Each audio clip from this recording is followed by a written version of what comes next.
Welcome to Let's Talk Wellness, where we will be sharing insights into the world of mental health and wellness as we explore traditional medicine and holistic healing options. It's time to have new conversations about mental health. Join Mara James, the founder and CEO of the Hugs for Life Healing Center, as she guides us along this journey. And now, let's talk wellness.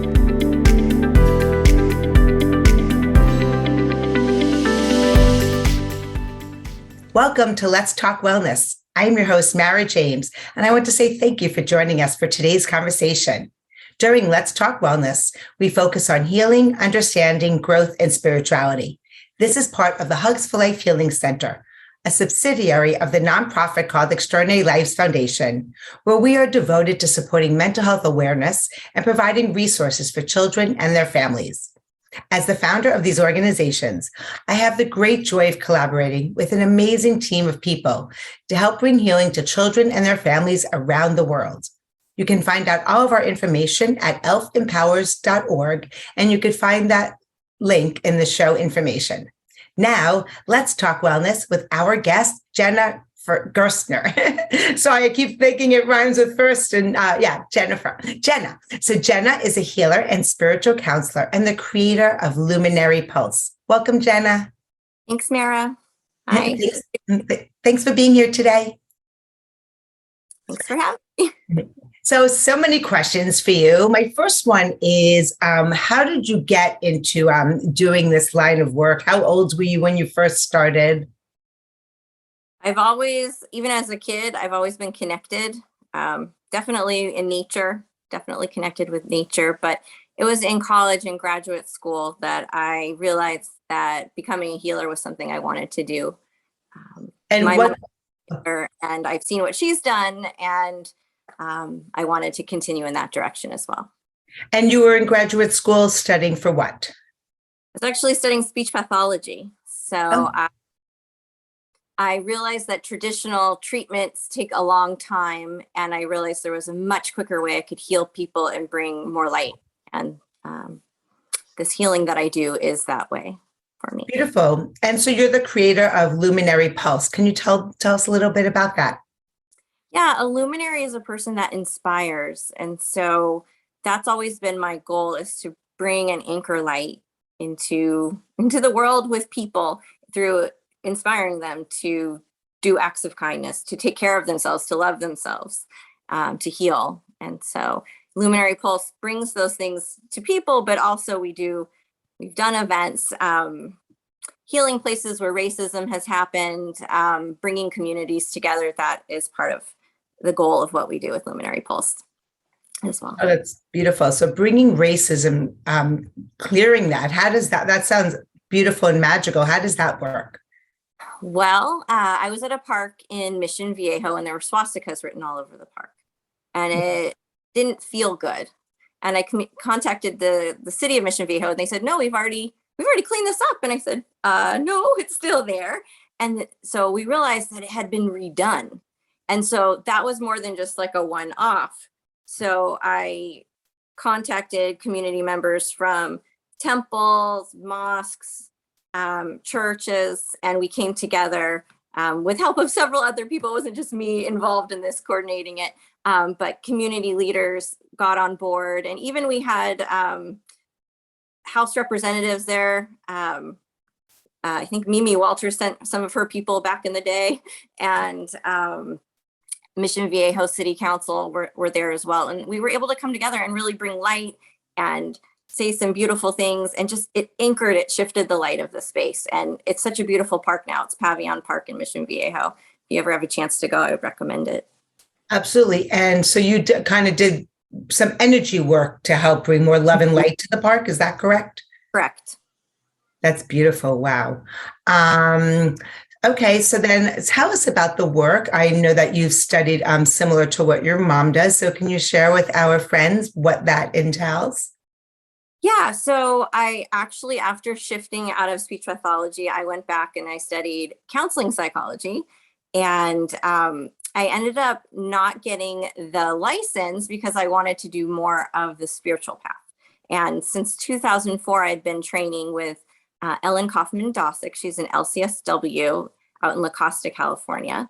And several hours, hundreds of hours of training with her over the years. And I do continuing education with her. And that's been happening since '04. So gosh, what is that? 22 years now or 21 years. So it's just it's my modality. It's what I love to work with. And it heals so many things. It's so powerful. Wow. And so you still do some trainings with her? Is that what you said?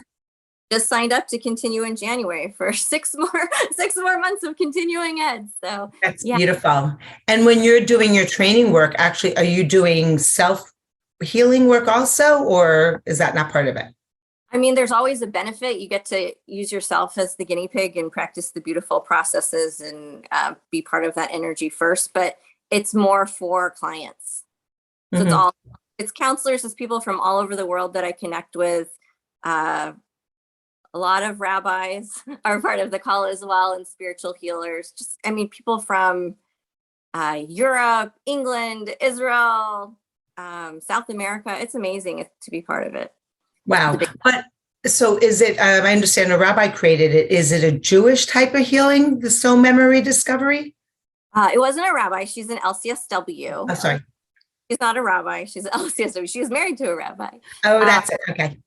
She and a group of other healers came together. And it's a type of healing that's actually been around for hundreds of years, since the time of King Solomon. And it came back because it's something that we needed. And so they help channel these processes and share them with us. And so we can use them to heal our clients. And it's all different religions use this type of healing. Is that correct? Correct. You don't have to even believe in God to benefit from the healing. It's just all love. It's all light. In some of the processes we talk about some Indian gods, there's all kinds of things. I mean, personally, when I do healing, I see all sorts of beautiful energies from Buddha to Mother Mary. They come through. So there's no limits. Wow. And when you see these, see these in healing, you don't get scared? No, I don't get scared. Share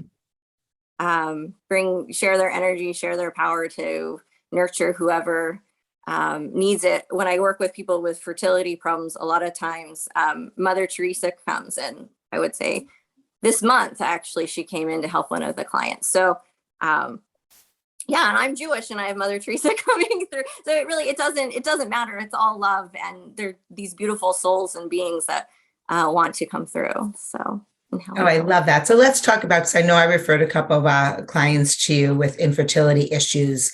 And I actually shared some of the information you shared with me with an infertility specialist. And it was interesting speaking to a medically trained physician. But if you could share with our friends how you work with those issues. Yeah. So sometimes we find that people have had experience in past life where they had trouble conceiving, or they lost a child or several children. And those beautiful souls stay connected to the soul in this lifetime. And those memories live in our cells at a cellular level. And so when we do soul memory, the modality that I use, it releases that trauma from the cells. And so in particular, it can be that a woman who is trying to conceive has these beautiful babies that maybe only lived 6 months or 3 weeks in a womb, or passed on really early in life, and they're attached to that woman in this lifetime. And so we have a chance to speak with them, hear their messages, have the women, share their love with the babies, and the babies share their love with the moms to be, and say goodbye and release those traumas so that they can come forward. Because often we find once that happens, there's like a lineup of beautiful souls just waiting to come in, waiting to check in. And sometimes they're just scared, like, I'm going to hurt mommy if I come in. Being born is painful. Being pregnant is also very painful. And it's just talking to them saying, yes, but she's strong enough. She can take this. She can handle this. And then they go, okay, and they're ready. So it's just communicating and sharing that. So this is where you're communicating with the soul that's looking to come in through the mother and telling them that it's okay and don't worry about hurting your mom. And the mother also saying that to them. So we're in the space, we're in sacred space when I do these things. And so the client can share as well. And there's a part of it where it says, do you have anything you want to share with them? Do they hear you? Is there any other message you want to pass on? And so we want to make sure it's completely complete. And that way the souls can move on. And sometimes they often choose to come back. So, oh, sweet. So when you say you're in sacred space, what do you mean by that? So when we start a session, we balance and we call in all of our guides and angels to surround us with light. And that way it's like a wedding. A wedding has a set of rituals that are followed in order for you to be married at the end of the wedding. And so it's just the same with healing. There's steps that are in place. And the first step in healing is anchoring in the light and surrounding the clients and the healer with that light to do the work so that no negative energies can come through. There's no confusion. It's all clear and it's all in love. Everything that I do with soul memory is all in love and all in light. Oh, beautiful. And then at the beginning, you said that things are stored in the cells. So is that's separate than the subconscious or unconscious mind? It's a cellular level. So trauma, if you see animals in nature, they have this horrible experience and they just shake it off. You'll see that with your dogs. They'll just shake it off. Oh, she stepped on my toe. Oh no. And they shake it off. And people don't do that. They just clench up and they just, okay, I'm going to move forward. And they just hold it into their body.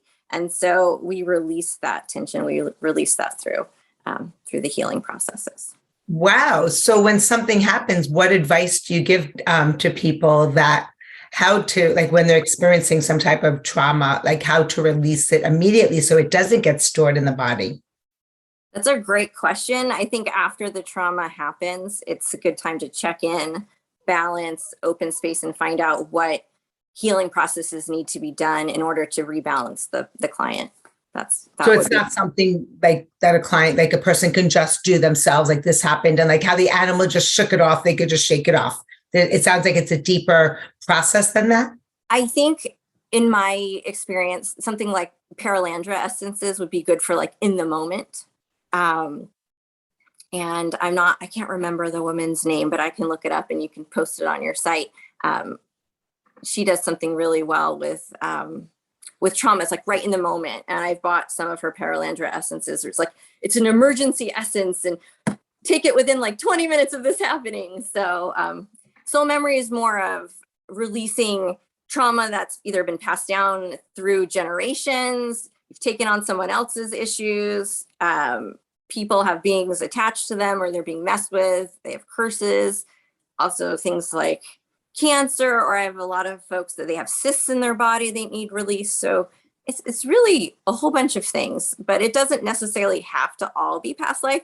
We all have had traumas in this life as well that don't necessarily relate to other things too. So those can be released too. Right. Wow. So tell us, so you've worked with some cancer patients?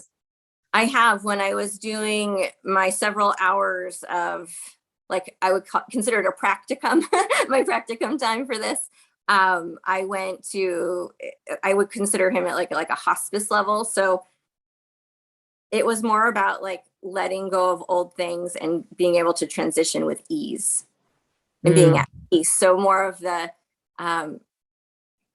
connecting in with the light so that they're at peace towards the end. And when I did my master's degree, I worked 700 hours through St. Joseph, and I would go to do home care. And a lot of these folks were not on hospice, but they were towards the end of their life. And they had these they were kind of like stuck in their ways and they had these issues, and it was like just to help them let it go. And so they don't have to carry that baggage into the next journey that they're going to take. So. Wow. Do you ever work with cancer patients that aren't hopefully at the end and so more towards like they first were just diagnosed?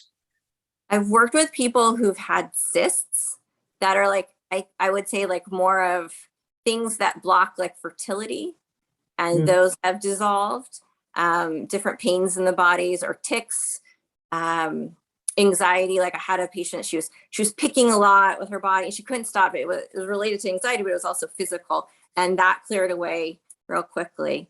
As far as cancer, I wouldn't say that is my specialty. No, working in this for things right now. No, that's not right. So tell me about, because I have a client that does picks fingernails, toenails, has a lot of anxiety. What can we share with her here to let her know that there's hope and healing? Yeah. One thing, when we do soul memory, a client will come to me with a list of their issues. And when we open space, we ask their guides and angels what they want to work on. And then they'll tell me what processes will help them. So it's really tailored to each client, what they need. It could be that this particular person has someone who's attached to them that passed on but didn't cross into the light, that's bringing those tics, that anxiety, and putting them on her unintentionally, and they just need to be sent into the light with love and healing. But it could be a myriad of other things as well. And so that's the great thing about soul memories. We just ask. You don't know, we just ask. We ask. I love it. So that sounds, I need to admit, I can imagine some people listening, saying that you have somebody that, passed over. So it sounds like they're a ghost and they haven't passed to the light and they're attached to them. That could sound really scary. How do you explain it that it's actually not a scary, but it's I don't know if it's a normal occurrence or a regular occurrence? They usually attach to people that are full of light. So it's like they just get confused when they cross over. And so they see this beautiful soul, this beautiful person, and all this light, and they think, oh, this is the light party. And so they're not there. It's not necessarily like a ghost, like haunting them, hurting them. It's all unintentional.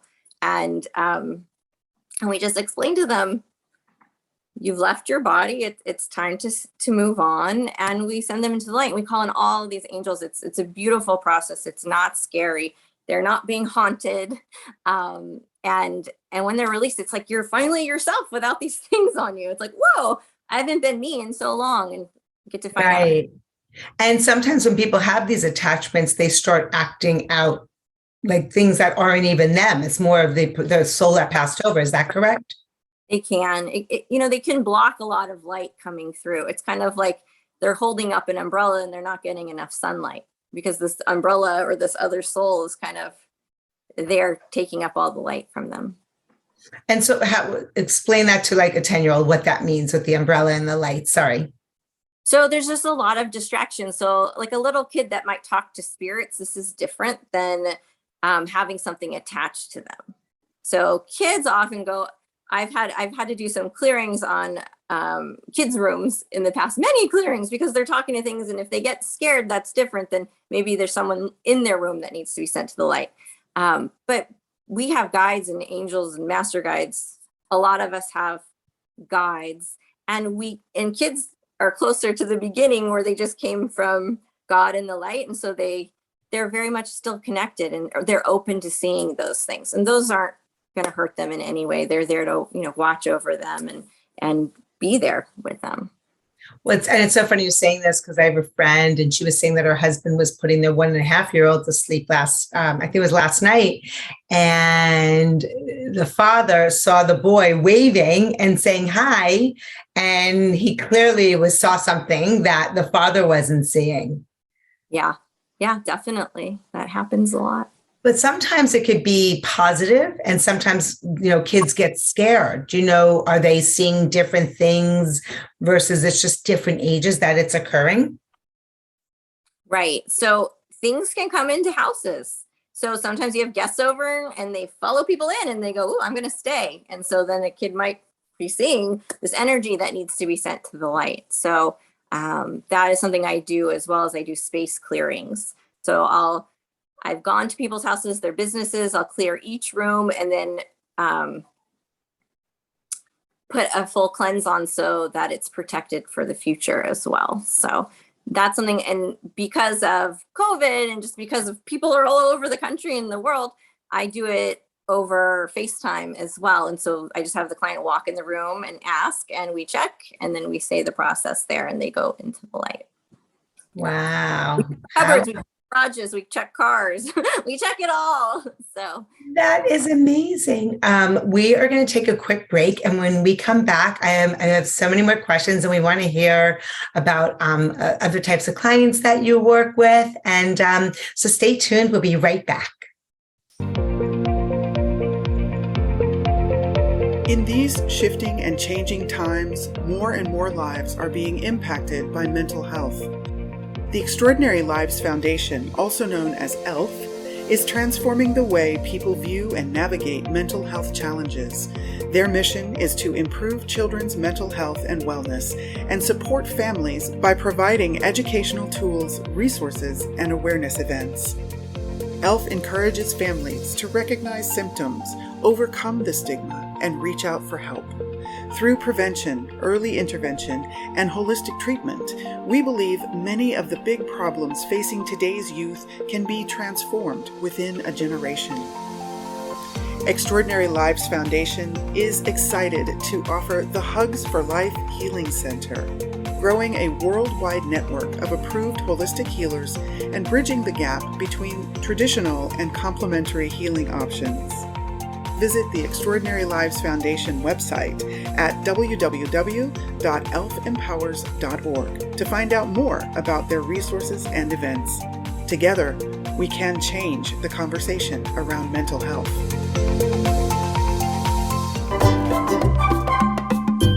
We hope that you're enjoying today's Let's Talk Wellness podcast. And if you have a topic that you would like us to explore, we would love to hear from you. Simply email us at info@elfempowers.org. That's info@elfempowers.org. And now, back to the show. Welcome back to Let's Talk Wellness. I'm your host, Mara James, and today we have Jenna Gerstner, who is a healer and spiritual counselor. Welcome back, Jenna. Hi, Mara. Thank you. So we were discussing during break, lots of times you've been working with clients that have either relationship problems or they're looking for their soulmate. Can you share with us about that? Yeah. So after we go through the deep clearing, a lot of people want to do the fun stuff. And fun stuff is, do I have a soulmate? Do I have a soul partner? What's my mission? How, if it's to heal, what way am I supposed to heal people? Or when am I going to meet my soulmate? Those types of things. So we go through the processes, do the clearing, and once they're clear and shiny and squeaky clean, then we get to do all of these fun things. And we often find that people have soulmates, have soul partners, and sometimes they have more than one that maybe they've met one and didn't work out, and there's another one waiting in the wings. So it can be a lot of fun. So a person can have more than one soulmate. Yeah, soulmates. Definitely more than one soulmate. I think the soulmates they come into our life to share an experience with us or teach us an experience. And then often that is complete and then they move on. Soul partners are wonderful beings that complete us energetically on a spiritual, sexual, balancing level. And they don't drain us. And the relationships are open-ended for as long as the partners wish. Usually they're lifelong commitments. So is a soul partner similar to a twin flame? I'm not sure. I don't know what that is. Oh, okay. Probably similar, but interesting. And does everybody, are there some lifetimes where people do not find their soul mates or their soul partners? I'm sure that's possible. People, with all of the sicknesses that have happened, a lot of people have chosen to move on and transition sooner. But if they're meant to meet and that's their contract to meet, usually I find that they do meet. It's just the time frame sometimes has a big deal to do with what's going on in the world, and people want to know when, and especially when I was doing a lot of healings during COVID, it was like, you got to wait at least 7 more months or 10 more months. And people are like, no, yes. There's free will, but there's also what's going on in the universe as well too. Right. And that's always confusing to me because I have so much faith that what's meant to be will be, but then there's that free will. And do you believe like when someone's supposed to pass, there's a given date? Do you believe that there's different windows when people choose to transition back home? That's something that Ellen Kaufman-Dosick, who's our biggest teacher in soul memory, has talked about different kind of windows or doorways or exit points. I'm not too advanced in that knowledge, but I am aware that some people have a couple different options. I had a best friend that passed in high school, and I remember or right after high school. She passed in college, and in high school, she was driving on the freeway, and one of those rakes came off a gardener's truck and went right through the middle of the seat between her and her cousin. She didn't die, but it was like that could have been one of her points of exit. And then later on in college, she lost her life. So yeah, so I definitely believe in different ways that different exit points. Yeah, more than one. Wow, how interesting. And you think that is like, whose choice is that, right? Is that something like God's choice or the universe's choice or subconscious choice?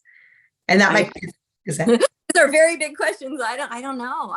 I do believe that, or I've learned that we have contracts. We come into this world with a contract. So in a way, there's no victims. We're not victims. We choose the path. We choose these circumstances, these stories to work through in our lifetime so that we can learn things and grow and move forward, and increase, our vibration, our consciousness, and advance. And a lot of people are taking big jumps right now because the energy of the world has been raising, and people, when we say consciousness, their minds are linking up to the same idea that you matter to me and I matter to you, and you are me and I am you, and we are connected. And so I can look at you with my God lovey-dovey eyes and say, you are beautiful, you are love. And that is raising consciousness. And more of that is happening all over the world.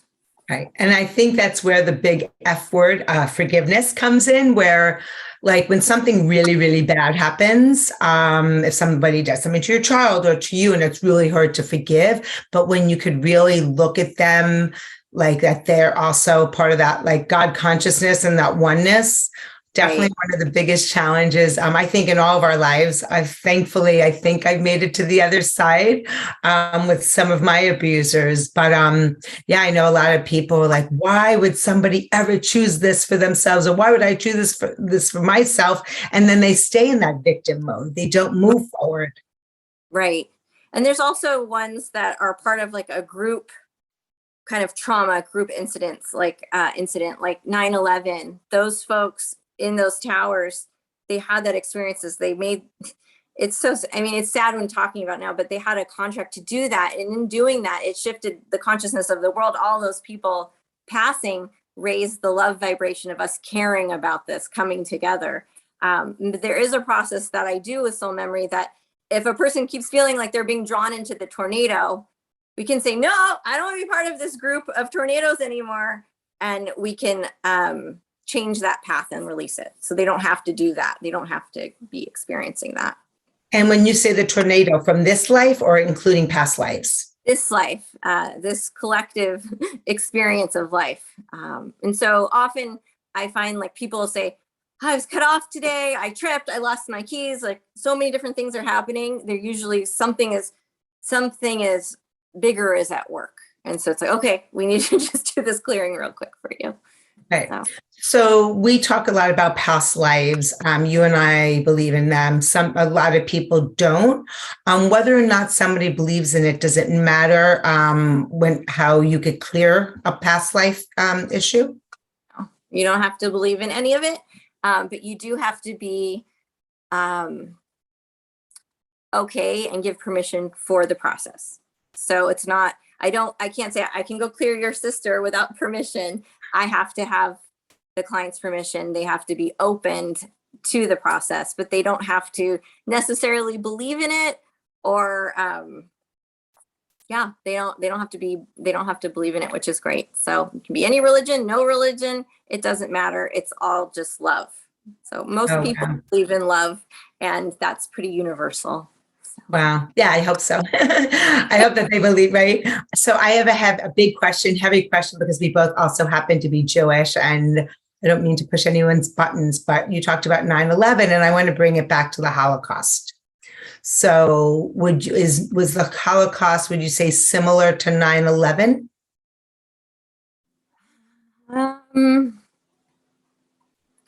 I don't know. I think honestly, it's probably like a karmic issue, just a big karmic issue, a big karmic contract just for that culture of people, for Jewish people in general. I don't think it had to do with what happened at 9/11. I think it's something, the Holocaust was horrible, but that's nothing new for Jewish people. It's been going on for over 1,000 years of being kind of terminated wherever they are. So that's just part of systemic anti-Semitism. So is that something that can ever be cleared as a, religion, or is that just something that we all have to deal with? I think racism on a whole is being cleared at a very high level right now by so many different faiths and people. And as that consciousness, as that, when I see you, I see God, it doesn't matter if you're Jewish or Christian or whatever culture you are, you're just seeing them as being, because you're seeing yourself in them too. You walk an equal step with, and that's compassion. So as that compassion level rises, there'll be less anti-Semitism, there'll be less racism. What's happening right now, you'll probably find that you're seeing more anti-Semitism and more racism right now is because all of the dark pockets of the world, all of the nastiest of nasty is being exposed because there's so much more light right now. So they've been hiding, but now they're like, I'm coming out and I'm going to give you my best tantrum. People are having some really big tantrums right now because they've been exposed. So they're just going out with a bang. Wow. And how interesting. And it's interesting with, you talk a lot about karma, and I actually worked with your mom a couple of weeks ago because with Kanye West, there were some scary things coming out of his mouth. And your mom discovered that it wasn't his karma. He actually took on karma for somebody else, which to me is so profound that we have the ability to do that. Yeah, there are some folks that have been caught in something called a glamour.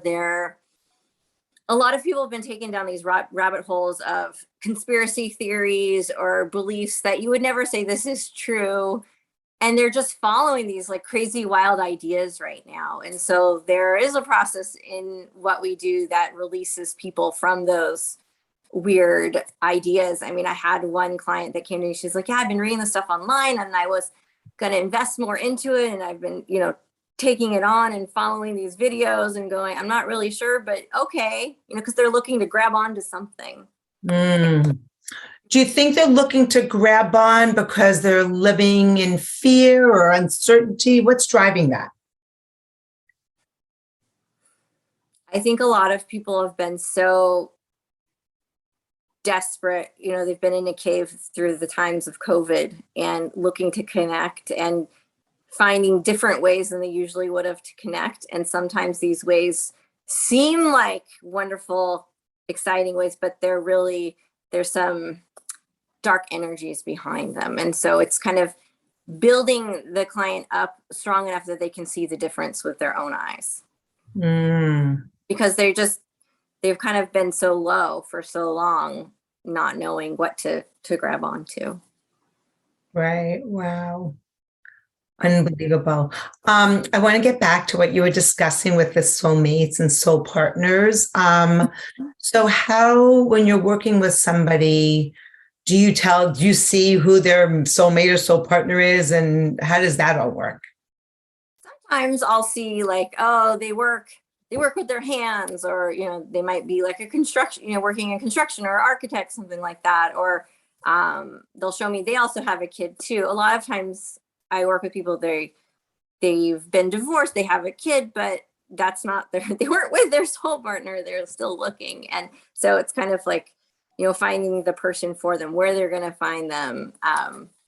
So is there something they need to do, some work first? Are they ready? Is their partner ready? A lot of times before people can be really ready to share themselves, they go and do their own work before they're 100% ready to give themselves over with someone else to be in love with. So did they do their therapy? Did they release their karma? Did they disengage with the ex-wife? Is that all cleared? Are they fully divorced, or are they living out of the country? Are they coming in? So it could be a multitude of things. One client I had recently, the guides are saying, yes, she does have a soul partner, but the person she was with wasn't. And it was very hard for her because this person had some addiction issues, because she could see really beautiful moments with this partner, but it was so hard to let go. And I think sometimes seeing that there is another option, you don't have to settle for someone that's not ready, that's still trying to do their own healing, there are options, and that they're going to be okay. We're not ever alone. And that we chose before we came into body to find these people. So you have a contract with someone. Right. So that's like where it's bigger than us. Yeah. So you just mentioned about people, they might not be ready to meet their soul partner, their soulmate. They have work to do. Can you tell us a little more about that, please? Sure. So when you're with a soul partner, you're in a relationship with someone where you're not taking their energy. You're fully grounded. Your circuits are completely plugged into yourself, and you're running like a full steam ahead engine. Sometimes people get in a relationship because they need something. They need someone to complete them, like in Jerry Maguire. That's not necessarily a strong relationship. So if you're at that point where I need someone to complete me, then you're probably not ready for your soul partner. You need to be able to complete yourself first, to do the work, to love yourself, to fall in love with yourself first before being ready to find your soul partner. I love that. And I sometimes speak to women and they're like, my husband doesn't do this and that. I'm like, he's not allowed. You need to fill your own cup. And then he could be like the icing, the whipped cream on top of the cup. He's not allowed to change unless you change, and you want him to change, but you don't need him to change. So I love that you brought that up. Like my own husband, I'm not allowed to do specifically healing on him because I'm not his therapist. I'm not his healer. I'm not. Right. So he can go to a healer. He's gone, he can go see Ellen Kaufman-Dossick in Lacoste and be healed by her. But my relationship with him, we are partners. I'm not his boss. I'm not his healer. And so, so there has to be a balance. Right. Well, I love that. So, my daughter actually had a session with your mom last week, and it was interesting because my daughter said to her dad, my husband, Dad, there's some karma that I've taken on from you that you need to get to heal. And of course, he's like, oh, no. But then I scheduled the appointment and it's coming up this week. But it's interesting. So when a child takes on their parents' karma, is it possible for the child to release it with the parent not releasing it? I know that him releasing it's going to help her and all of us, but is it possible that the child can release it without the parent releasing it? If the child's under 18, or I would say more like under 14, then it's possible, because when you're doing healing on a child that young, you're essentially still healing the parent too, because you're so connected at that age. But as an adult, the adult child isn't going to do the work for the parent. So we would clear your daughter, get all the stuff off of her, and any work your husband would need to do, he would do the work. But when we say work, it's sitting and talking and saying processes that takes about an hour, 2 hours. It's not like go to therapy for months and do these things. It's just putting those stories and having the courage to say, okay, I'm ready to let this go. I'm not carrying this backpack around next week with me. So when he's ready, I love that. It's a quick wham bam, thank you, man. Where they don't have to, how do you feel at this age? And it's really, as I've been working with you and your mom, that it's very, you make it really easy, and that you're just guided to help, have us, do a couple of different processes, repeat things after you. That's amazing. People in the medical profession, I have one client, she's a scientist, analyst, and so she likes things explained. So I have a lot of notes on my processes, and she wants every little note and every little detail. But some people, I find it's better just to do the process. You don't need to know how. The more creative people are like, yes, I feel that this is going to work for me, and I don't need to know exactly everything. And it just does. But some people need to understand it. And so it can be explained. Each process can be. So I'm the person, like, let me just push the button, let my light come on, and don't understand how the electricity works behind the button, and then, but yeah, wow. And what is the best way for people to find out about you or get in touch with you if they want to schedule a session? Sure. I have a website. It's called luminarypulse.com, and they can find me there, and you can read my bio. You can book a session. Create a contact to book a session, and my phone number is on there as well too. You can Beautiful. tag. And we'll list that link in the show information. And are you on social media? Currently, I am not. Smart woman. I just found that every time I was on Facebook or something like that, I didn't feel good after. I felt like I had been thrown, like all this junk was dropped on me. And so I felt I was just a happier person when I'm not on it. And so I'm just me, and my website's not connected to anything else except for me. And it's all in sacred space. So That's beautiful. Jenna, it's been such a pleasure having you today. For you and all of our friends out there, don't forget that you are amazing. Thank you for joining us for this episode of Let's Talk Wellness. This podcast has been brought to you by the Hugs for Life Healing Center, a division of the Extraordinary Lives Foundation, a 501c3 nonprofit organization. If you would like to listen to more conversations like this, we invite you to subscribe to our mailing list at www.elfempowers.org to be notified when our weekly episodes are published. Thank you for joining us, and we look forward to bringing you our next conversation on Let's Talk Wellness.